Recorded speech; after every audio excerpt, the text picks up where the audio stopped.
Good day, familia. This is Ray Collazo, your host of Bomba Live, the talk show you've been waiting for. Thank you so much for joining us. Please subscribe to Bomba Live on YouTube and follow us on social media.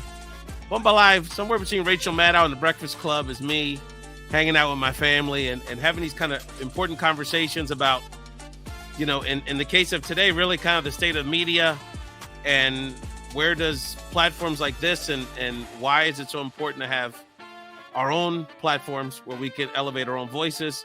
And of course, Black and Latino communities even more so. It's so important that we, figure out ways to take the lead. And this woman that we have on the show, so I've been thinking a lot about media lately.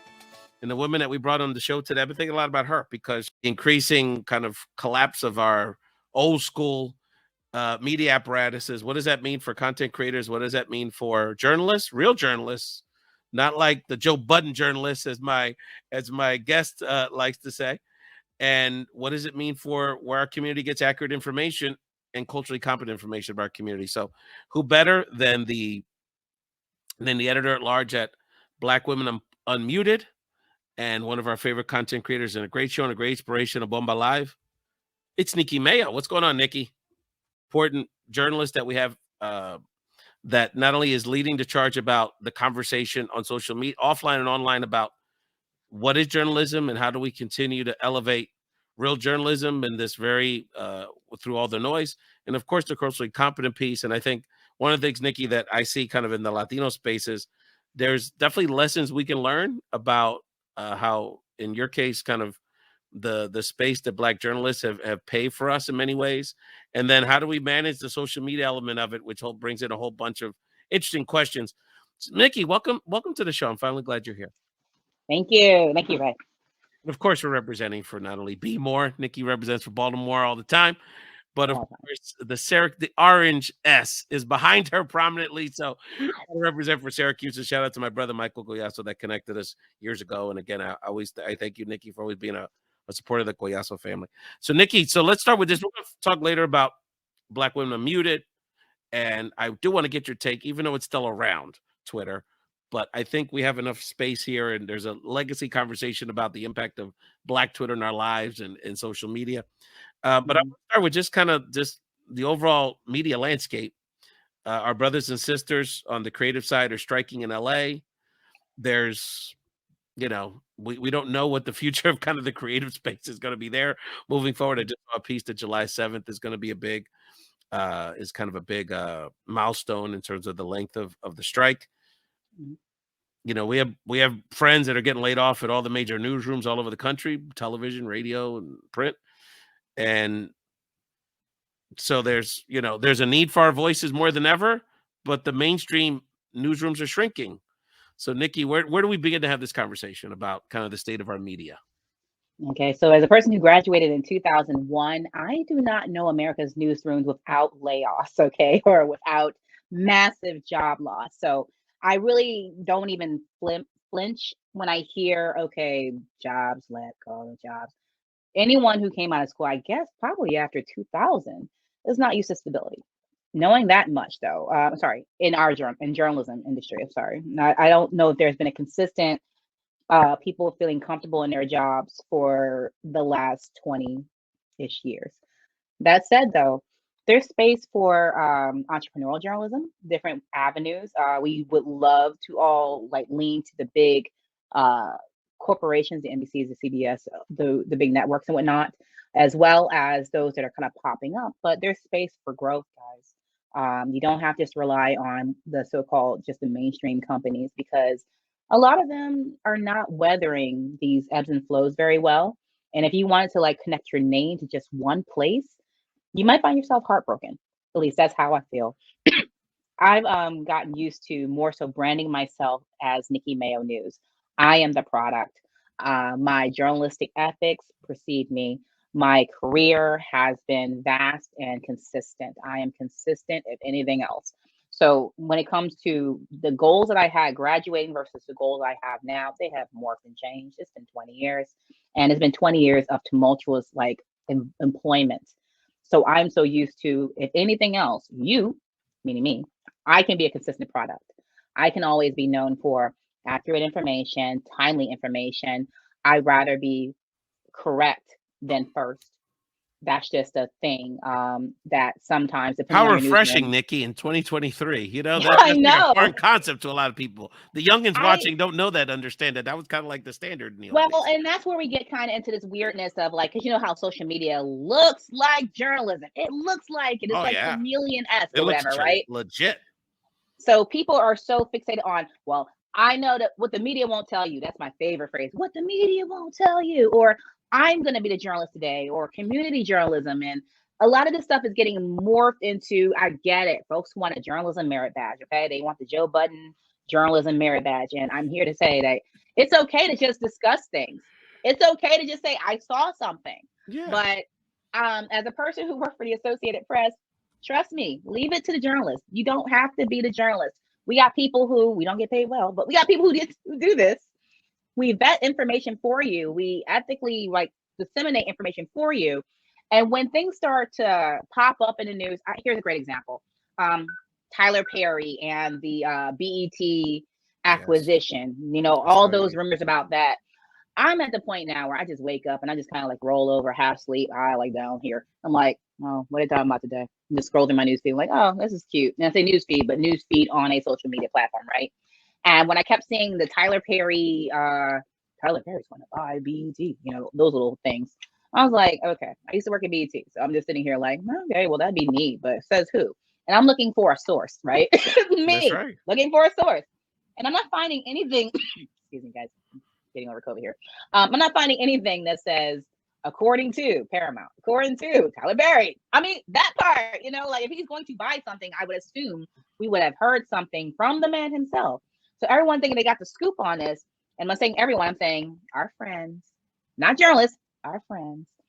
And it all was based off, I got curious eventually, like, where did this come from? And it came off some blog that nobody ever heard of. I'm like, okay, so Well, y'all that's really like running like, all the Jamie Foxx nonsense. You know what I mean? Like, first of all, leave the brother yeah. alone. Let him recover. Let him heal. And also speculating about what was going on with him. Oh, he was dead. Oh my They're goodness. not trying to tell us something. It's like, you know, At these are AP, human beings. You know. I used to call it death by Twitter, although Twitter was not the only culprit.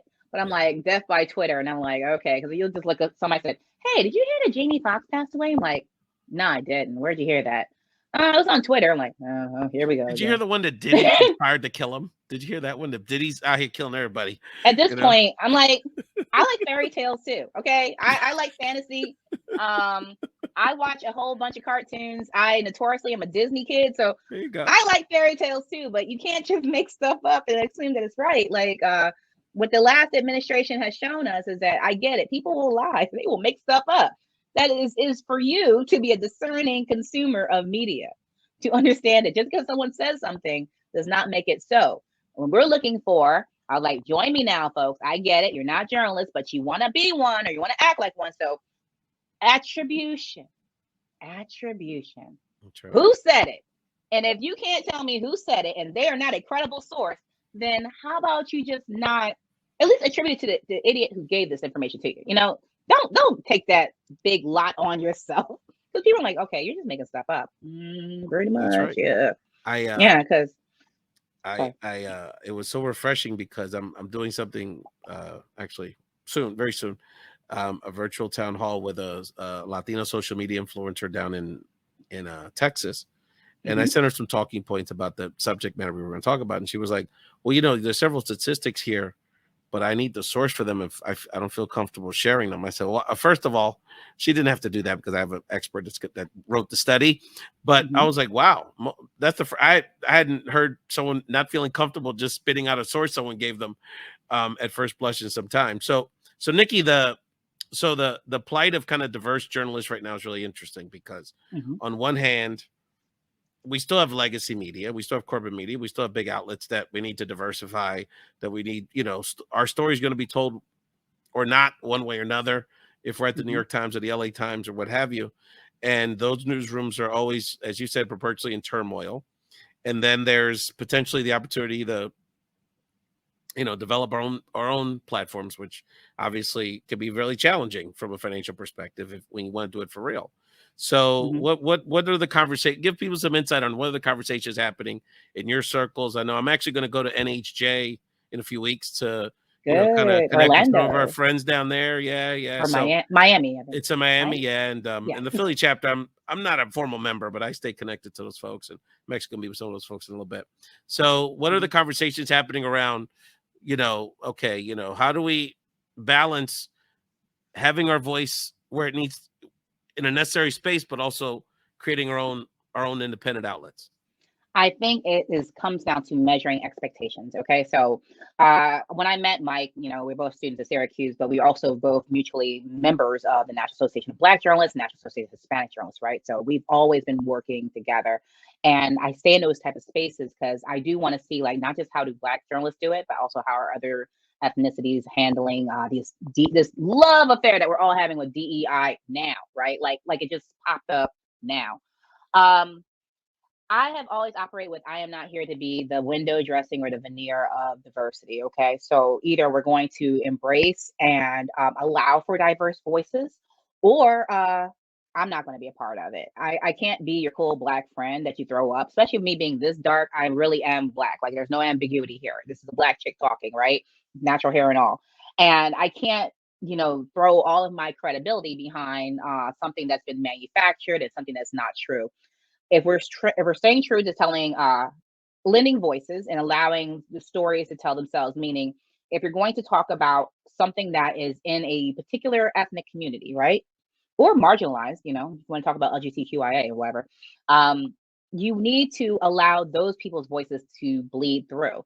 And it does help having people who are familiar with or identify with that experience. Because what I saw so many times, especially during internships, but also in my earlier career, were that folks wanted to have what I would call the Benetton ad of newscasts, where you could say, hey, we got a Black person, a Hispanic person, an Asian person. We got all these people together, just like a cool Barbie doll set. And by having them there, almost tokenizing their ethnicities and their experiences, now we're checking off all the boxes for diversity. But are you allowing that first generation immigrant to tell their story when you have that story come through, or are you telling it through the gaze, as we say, GAZE, the gaze of a middle class white man? If you're doing that, you're doing a disservice. You're not telling these people's stories. NPR is very good with allowing people's lived experiences to breathe. You got space on the air, not an infinite space, but they give space for these stories to breathe.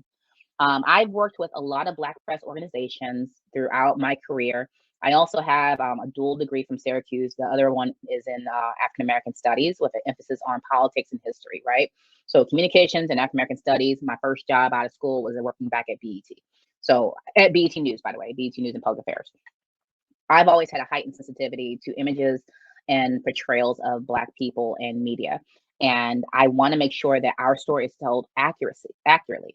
That does not mean it's told just good, but accurately, meaning like you can't demonize people for their lived experience if you're not going to like look at, well, what circumstances got them to a not so favorable lived experience. You just can't do that. To demonize people off of factors that they have no control over, that is negligent. That is a disservice. That is what turns people on the media.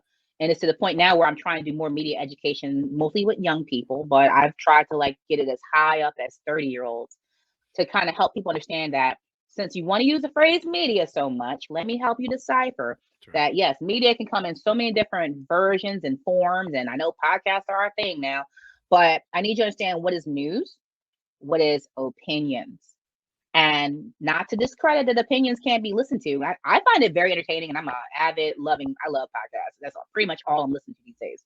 But I need you to understand that there's the McDonald's, or I shouldn't even say McDonald's, because that kind of degrades it a little bit. But there's the fun places that you go to eat that you enjoy. The food is fun. It's nothing about it says There's a yes, playground great for the nutrition. kids, Yeah, yeah. playground food. Yeah, fun You're stuff. not And expecting then Michelin stuff, you know what I mean? Like, you yeah, get what you're and then paying there's for. like the stuff that when you go in there, you know that the food is coming from some, I guess, farm fed, farm to table type of situation. The vegetables are not canned and are not frozen in the back, but are actually freshly delivered. Like news journalism organizations are supposed to be giving you the cleanest content. So if you can think about it in the terms of eating, you're eating clean if you're going to a news organization versus if you're going to something that's more opinionated, a blog, a podcast. But even with that, you have to kind of go, okay, that was the basic level. Now understanding, because I'm a broadcasty person here, right? So I'm being realistic. I know the 24-hour news cycle is confusing. I know it pisses people off. So let me explain. Not everybody on a 24-hour channel is a journalist. It's cute that they're next to a desk. I get it. It's cute that we put lower thirds under them. I get it. It is confusing. But when we introduce them, we tell you who they are. When we put the lower thirds down, we tell you who they are. I need the media consumer to start understanding their role in deciphering what is a fact and what is a talking point from somebody. Like, I need that Or part spin, fixed. because Yeah. there's and quite honestly, the sort of the Latino entertainment set is not as influential, and also has not kind of yet kind of leaned into this as much as some of the black celebrities. But that, just thinking about how much how much influence and visibility some of the African American celebrities that are part of the new Good. media have, and that it, not Yeah. to say it drowns out real black journalists, but it's like they have such an outsized voice. And then part of the arguments, like, and thinking about like I think about the sports stuff, like Draymond Green, his whole Mhm. argument is kind of like with the new media, or KD is like, well, we know because we're in the game, whereas But you also have things that might slant how you well, of course, present information because you're in the absolutely, game. you're in the If game. somebody That's is right. if somebody's padding your pockets, then you're not going to be scrutinizing their activity, right? So they might have, like, anybody. Let's go back to Joe Budden, because that's just the best example right there. No doubt. Okay, Yeah. okay, so I get it. To have Nori Kanye doesn't West. pretend he's a journalist. We know that. Oh gosh. Well, I mean, somebody put out a really crappy list one a couple months back where they were like the top journalists, and I'm like, who are these people? Like, who is this? Like, I became Sure. a meme myself. Like, who? These, I'm still scanning this list looking for the journalists here, No because the doubt. minute I saw Carisha, please, on here, and Joe Budden, I'm like, sir, ma'am, who wrote this? So we just writing any old thing. And then I started copy editing the darn thing, because now you done make me mad. So I'm like, this ain't even Yeah. work. This is not Just, how you use a quotation mark. they Yeah. they Yeah. Well, I like, tell people, I what said, grinds look, my I'm not a gears. journalist. I'm not a Yeah. journalist, and I don't know if like Julio Varela, who works with Marina Hoss with Futuro Media, and like, they do Yes. somewhat similar show, but it's like they do that from the perspective of journalism, and And and that's journalists, okay. yeah, no Just doubt. understand it. I feel bad when I love podcasts. I normally post like, hey, I will listen to this one, because I like hearing the various voices. That is my guilt, not even guilty pleasure, it's just something I enjoy, right? But Yeah. the same token, like, I have podcasts like, yeah, and keep in mind, I'm a leader in journalism organizations, right? So they're like, yeah, like us journalists. I'm like, whoa, slow down, Yeah, slow yeah, down, yeah. little We, red we Corvette. gotta we gotta get the Like, dictionary out, because media and like, journalism and personalities like, is I getting love what you really. do, and I see what you do there, but it's not the same, You're right about because that. I have opinions. Trust me, and Mike has probably told you, I have very strong opinions on many things, but it cannot bleed out in my reporting. And when I finally get to a point where I'm like, I can't even separate myself, and I'm like, listen, I can't even fake having no bias, I will excuse myself from covering it, and I'll be very open about it. Like, you can't have me. I think R. Kelly's a good example. I can't cover sex offenders. I'm a survivor of sex assault myself, so I can't cover it. I can't cover it with such an open, like, oh well, maybe I can't give you the what abouts, the what babies. I can't. I did well to cover white supremacists. Okay, that was a stretch. It was a very stretch. Safest thing to do as a black. No, it's not the safest thing either. And I mean, my time in Northeast Tennessee, Southwestern Virginia, during the time that Obama dared to run for president in 2008, that's where I got to learn where the local KKK cells are, because they had parades and they had like functions. And I'm sitting here like, they having functions the same way you and me would have a fish fry. Like, these type of things, you're sitting there like, wow, these people really exist, and I'm supposed to go and cover them with absolutely no bias And and no as fear for my that existence. and talking about mainstream media, of course, the Hmm. media outlet sends you, right, to just put you in the fire and like make it so I'm sensational. You yeah, know what I mean? To put you in I'm that position. convinced. Yeah, I'm convinced that station was just kind of like feeling themselves. It was not a good experience at all. It was That a doesn't bad sound like it. experience. That what's I've Yeah. had multiple states that I've lived in. Buffalo is probably my best experience away from home, but my time in Tennessee was like, oh gosh, could have had a V8. Ghetto, 1 star, don't recommend. Not fun. Nikki, we're going to take a quick break. We're actually going to hear from a fellow journalist, Marina Hoss, who's in this clip talking about podcasting with Luis Suave Gonzalez, who's a homeboy we grew up in Philadelphia with an incredible personal story. And they had a very interesting moment here on a previous episode. We come back. I want to talk to you about the legacy of Black Twitter, because that has been such a big inflection point and touchstone for Black media members and people that are engaged in thoughtful and sometimes not as thoughtful conversations about the Black community. We're talking to Nicki Mayo, the editor at large, and we're going to hear more about Black Women Unmuted rather, in a second, and all the other great things that Nicki's up to here on Bomba Live, the talk show you've been waiting for. My bad. She messed my hide up, right? Because I was high on marijuana. So I was like, she just messed my hide up. And I just felt that every word that came out of her mouth, she was directing it at me. So when she was done, I asked her like, yo, what can I do? I'm doing life. I'm from New York, and she said, you could be my source, which I didn't even understand what source meant at the time. But then she said, you could be the voice for the voiceless. And that's what clicked. So Maria. Greetings, folks. Dwight Bullard coming from the great state of Florida at Florida Rising. One message that I want to send to my people is that, in the words of Queen Latifah, UNITY, we all need unity in this moment, and not in some, kind of rainbow coalition sense, but the fact that our money, our culture, our music, our food are more linked than we give ourselves credit for. And if we're talking about kitchen table issues, if we're talking about how to make our families whole, if we're talking about how to keep our people out of jail and prison, we have to start having real conversations about how we, in our respective Black and brown communities, truly unite. So look. Greg, I got a few questions for you, okay? I've been dying to ask a Puerto Rican chef que wears a Puerto Rican hat, got cuatros in the background, got a flag. You represent. Okay. Okay, here we go. Ready? Pastelillo de guayaba, ¿con queso o sin queso? Sin queso. Thank you. Oh my God. Where the church sin queso. When they put queso in that, yo me pongo tan malo. Why are you putting queso, man? I said guayaba. I don't need queso. You know what? Use that space and put more guayaba. Okay. That's it. Pastele. ¿Con ketchup o sin ketchup? Con ketchup. This is my man, yo. We know you. Welcome back to Bomba Live, the talk show you've been waiting for your whole life. That I'm going to bring my incredible guest back on live here, because Nicki, I saw your reactions. So Ellie Castro. I think it's the best moment. Now I'm hungry. Yes. Yes. So Nicki, so I know you've had a few patelas in your day. So are you a ketchup person with the patelas? Talk to me. I'm, however, the person who gives it to me, and that's how I'm eating it, because I'm not trying to get in trouble with anybody's family members. You respect. Okay. I respect. Yes. Okay. Yeah. It is one of the great debates in Puerto Rican cooking. I'm personally not a ketchup person with patelas. I'm not a humongous patelas person, I'll be honest with you. I mean, they're fine. I eat them, I eat them, but it's not my thing. But I would actually rather put hot sauce on them. Pique. Puerto Ricans call it pique, if I had to put something on them. But a good patella, there's no need. That's there. Sorry. Samoa Love and Nicole, they're wonderful people. They were just featured at the National Puerto Rican Day Parade. And, they're just literally just a great story. Just a husband and wife. And he's actually the primary chef on the show.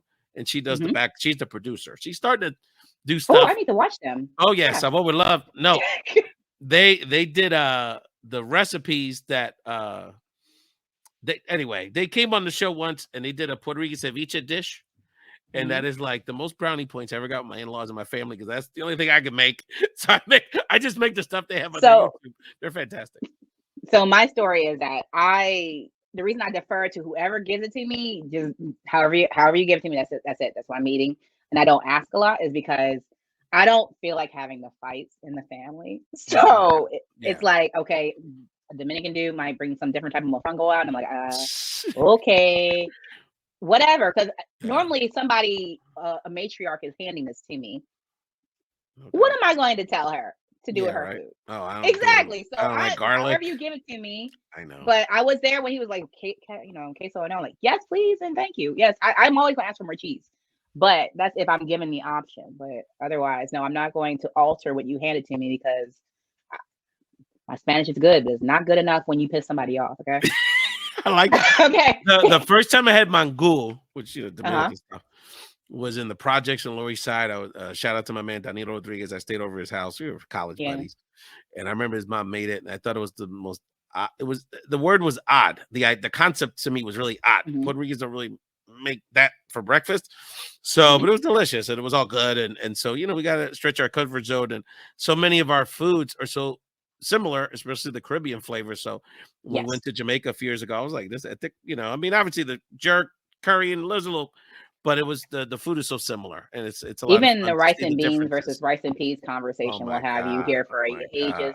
And to follow me on social media to know that I try to dabble and cook other people's stuff. Okay. I'm a Southern Black woman. I can rock all of those things. So now I'm like, let me try all this other stuff. So when you mention it, I'm like, I gotta follow them. Oh, Someone But with Love, no doubt. And they break it yes, down bilingual. It's really the way they present it. yeah, Like even I could figure out how to make some things. So they're really I'm good. here for it. Nicki Mayo from Black Women Unmuted. You got to follow Nicki Mayo News. Great inspiration to the Bomba Life family. Nicki, I want to talk to you about the legacy of Black Twitter, because we may not, who knows? Any day we may not have it anymore. And so I think it's been such an interesting part of this journey that we've had in social media, and it's really been kind of such an interesting space in a lot of levels. So, just when I know Twitter's such a ridiculous place now, but there's still a lot of good things about it. So, just when you think about Black Twitter and how Black people have carved out spaces for real conversations and maybe different kind of conversations on social media, just your reflections on thinking about how the last decade or so has evolved with these spaces that we've forged within these platforms. Yeah, I think the theme of Black Twitter is pretty much the whole idea of using social media to have a collective voice and finally be heard without the filtration of a third party. So in the case of normally with journalism, like we go out and we do man on the street interviews, we go out and talk to people. And how many times did they talk to the regular Black dude on the street or a woman on the street? They probably went and got whoever they were comfortable with. The Black Twitter, what you saw was this whole evolution of all of these voices connected to all of these avatars that in the beginning, most of them were Black people actually voicing off on things that were of concern to the Black community. So sometimes it's fun stuff, like, Scandal is on Thursday nights. It's fun, ha-has, whatever. Or the Super Bowl. It's fun, to kiki a little bit about the craziness going on the football field. But then you started having these social media movements, like social media being used to bring attention to hardcore issues like, I want to say, like Black Lives Matter, like, people being disenfranchised at the voter booth and strolling to the polls and stuff like that. So I love that because it finally was like seeing us and generationally seeing those young people. Well, the young people were speaking out. I love it. What I hated was it was so easy to infiltrate. And we saw a lot of that around 2015, 2016 with the bots were going wild. You will often be able to like trace where the bots were coming from. This is all documented, not conspiracy theory, whatever. A lot connected to Russia, sometimes connected to like northern or Western African countries where they would have farms for this.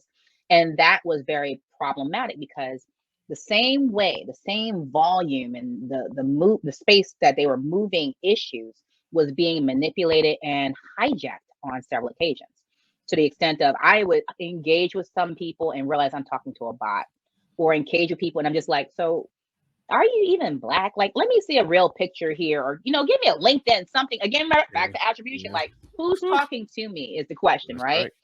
So lessons learned from Black Twitter is that we have the power to use social media to move policy. And at Black Women Unmuted, I cover, politics and policies, Black women centric, but our impact on policy and politics, right? So the power to move policy using social media is amazing. I think GoFundMe is cute, but it's nothing compared to the fact of using social media to push something all the way through the halls of Congress and make real change, real policy change. So I love that we have have had a Black Twitter. Twitter can go straight to hell at this point because, you know, Elon's been very creative. And even if it did, it's not going to take away the power of Black people to mobilize. That's right. You know, staying I guess, on brand with your audience and everything. Think about when Black Panther Wakanda Forever came out.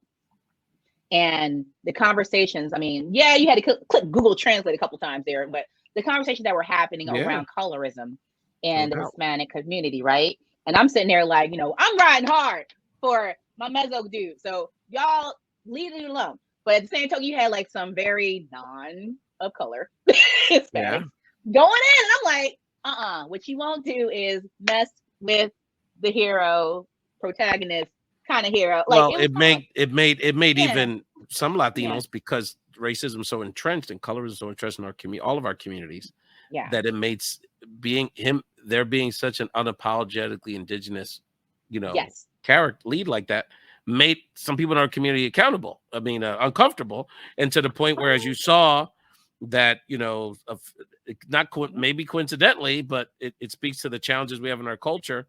That, you know, we had the tape of the city council people who are the Latino city council people in LA who are being not only racist against some of their Black colleagues, other Latinos. It's like, what is but other Latinos people? Because they look more indigenous than they did. Not that they were, you know, even white passing. So, you know, these are spaces. It's interesting. Where I got hip to kind of the power of it from another example that wasn't as obvious or prominent was that around that time period, Central American Twitter was being very Central Americans in the Southwest are being very aggressive around wanting a space at the table in traditional Chicano Mexican American spaces like Mecha, the college organization, and just in terms of like college campuses and just being part of the conversation. And a lot of Central Americans are of indigenous and Black descent, and you have a stronger Afro-Latino tradition than Mexicans. Not that Mexicans don't, but particularly some of those Central American countries. And so there was a nationality element to that, but there was a very strong racial element to that conversation, and to the point where Mecha had to change their name and kind of change their mission statement to reflect the changing diversity of the Southwest in the Latino community. So that's just one small example to your point around how the power of these platforms to organize. Obviously, the Arab Spring was no other global example of that. Because think about it, if you didn't have the people kind of raising up and saying, hey, we actually like this interpretation, this presentation of indigenous people. We want to be represented as such.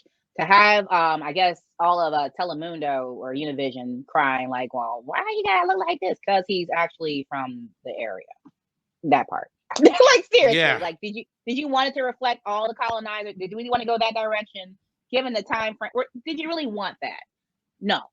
Okay, then join us in embracing that which is paying homage to the indigenous people. I'm here for it. I'm totally here for it. I was like, I even have like a cute little action figure that one of my friends bought me. I'm here for it. Well, you know, we have to elevate all that makes us who we are, and you know that's we have a long way to go. But we're gonna. It's clear for the modern media landscape that even though it puts more money in their pocket when they present our stories, whether it's Netflix or mainstream movies or television. Remember, they're thinking about Power and some of these different programs, and wow, that works, and then they don't make anymore. You know, it's just like this, and then they get reminded 10 years later. So we're talking to Nicki Mayo. Nicki, talk to us about Black women. You unmuted. I love this concept. I love the hashtag, and there's such I love the fact you're combining, you know, kind of you know, elevating Black women voices, but also doing it in a way that teaches people journalism, literacy, media literacy, and it's there's a lot to. It's a very powerful hashtag and message that you're pushing through that hashtag. Yeah, I think I kind of use my platform to try to advocate more for media literacy, because with Black Women Unmuted, we are covering Black women in politics and political. I'm sorry, at Black Women, we are covering Black women in politics and policy-making spaces, right? We want to make sure that you understand the impact of not just our votes, but our mobilization efforts. There's reproductive issues that are constantly on ballots that we're not the face of, but at the same token, we got a uterus like every other woman here. So we're trying to like bring all that to the forefront and make sure that we are amplifying our voices. Now, if you were doing mainstream, yes, you will probably see a Black lawmaker who happens to be a woman. You will probably see a member of a sorority or something, like I'm a Delta. But we're just kind of amplifying that. We're not even going to act like we're looking and we just happen to find a Black woman who is in that space. We are going straight to those and talking to them. So everything from lawmakers that walked out of the Texas state state house, in protest of changes to voting rights, changes to voting access. Like Black women are constantly in the midst of civil rights. We're just amplifying that. Me with media literacy, though, it really it came out of frustration. I just got so tired of people just kind of claiming ignorance and being okay with it. So I'm like, maybe I need to start volunteering my time and at different ages, preferably younger, and teaching media consciousness at a younger age. Maybe I could possibly plant some seeds, and then they could tell their friends, tell their friends, tell their friends. So all of this is while Black Women in Media is paid work, me and my media literacy outreach is very volunteer and is very born out of frustration, because I really think we can do better. We need to have people understand that just because something is thrown at you on your cell phone, your tablet, even on you're watching YouTube on your smart TV, whatever, we need to understand that there needs to be credibility to the information you're getting. And if you don't have credibility, if you can't attribute it to something, if you can't verify where it came from, then going back to the eating metaphor, don't eat it. You wouldn't just take candy from a stranger, or at least you should not. So I'm asking you, like, okay, you might have this candy from a stranger, but at least inspect it a little bit, please, before taking it in. And find those constant, regular places that you can go to and get information that you feel like, I trust this news source.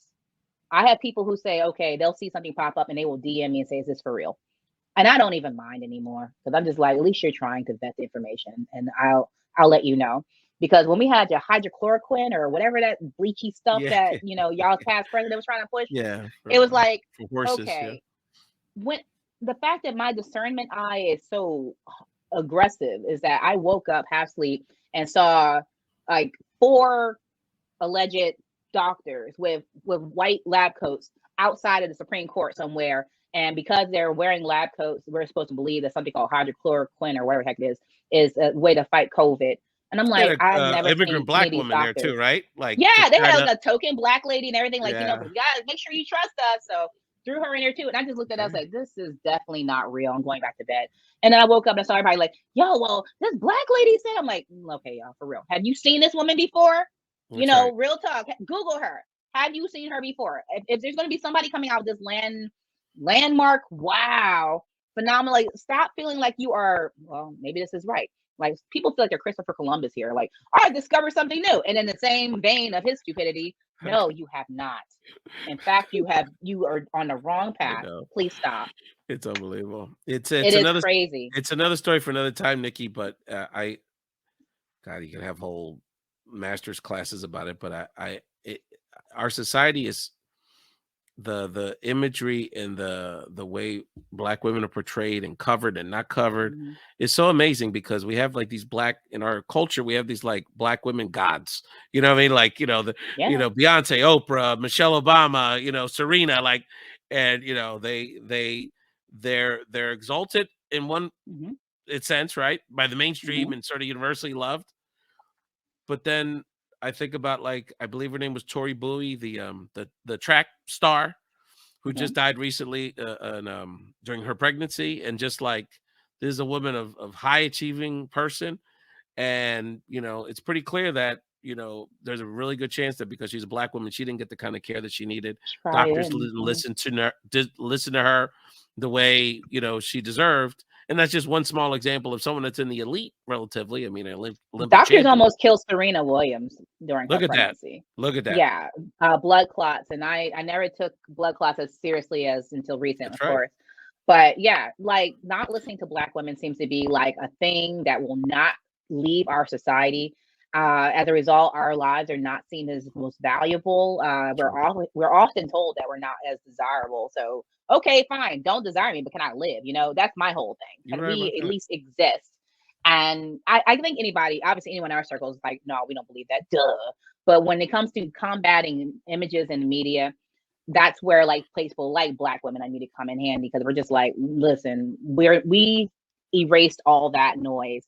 And we're here about uplifting what Black women are doing. and talking about issues that are pertinent to us. That's real. That's right. When we did the when I did Bomba Live in 2020, and the theme was related to, sort of George Floyd and elevating. I said, well, you know what? It would be easier for us to just say Black Lives Matter and support the larger, police, policing criminal justice issues.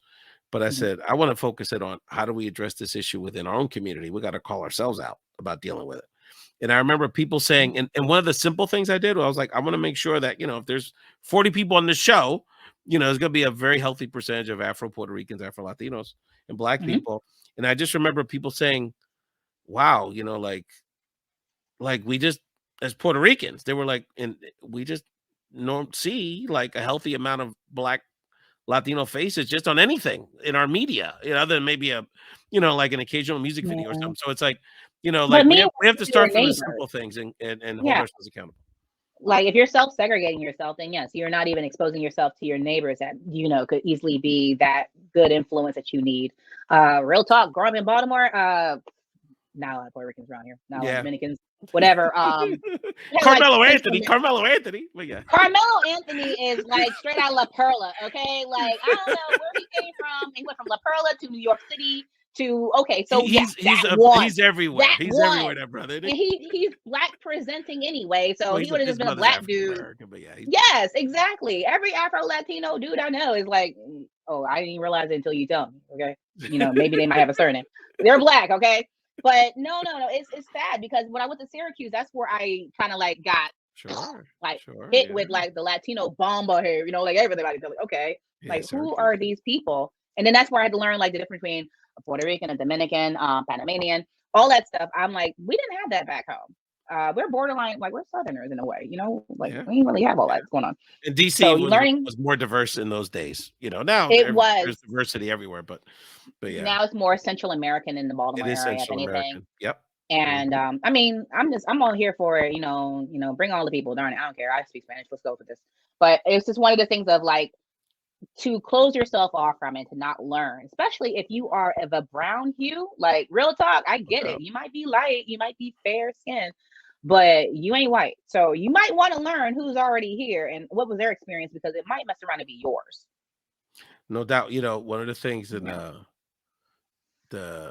when I bring on Asian Americans onto the show, they're so appreciative because they're like, we're trying to keep it real, and and I think there's, we see these spikes, Asian American violence, and we need to have more of these conversations amongst ourselves. But as I grow and I build these relationships with our Asian American brothers and sisters, they go through the same hang-ups we do, right? So like, the Cambodians and the Vietnamese are always beefing and all that kind of stuff. It's like folks have these intra it's like issues, but Puerto Rican Dominican piece has gone a long way. But if you're trying to do the American dream thing, you might want to learn the landscape. And the regular routine that I have noticed, not to say that it should be, is that folks will come to the United States. They'll like, okay, as long as I'm not Black, I'm good. So then they'll crap all over Black people, but then they'll find themselves getting treated like Black people and then wonder like, well, how did that happen to me? Because this is all a capitalistic society that's based off of white supremacy. And when we try to tell you that, you just say, oh, well, it's just because of y'all, that's just your experience. When it comes to your experience, and we realize we have a shared experience, maybe we'll stop, using the whole, well, let me step on you to get there. Even within ethnicity thing, even there are separations amongst Pan-African people. It's a thing. So, it's stupid. It's pointless. It doesn't conversation. That gets heavy. That gets heavy. It does get heavy. That one gets heavy. I've got little drips of that one. I'm like, whoo, that's hot. Woo, Nicki, on those let people know where they can follow you. Let people know if there's any projects you wanted to promote here. And again, we're always honored to collaborate with you and here to support you 100%. I appreciate it. Well, if anyone wants to follow me, you can always follow me on Nicki Mayo News. I'm that across all social media platforms. And my website is NickiMayoNews.com. Also, BlackWomenUnmuted.com. We are here to cover Black women in politics and policy-making spaces, taking the sisters off mute, one story at a time. Whew, I love that. What a way to end the show. Thank you, Nicki. Blessing, and I hope to collaborate with you very soon. Follow Nicki Mayo, and continue to subscribe and support Bomba Live on YouTube. Thank you, Nicki. Thank you.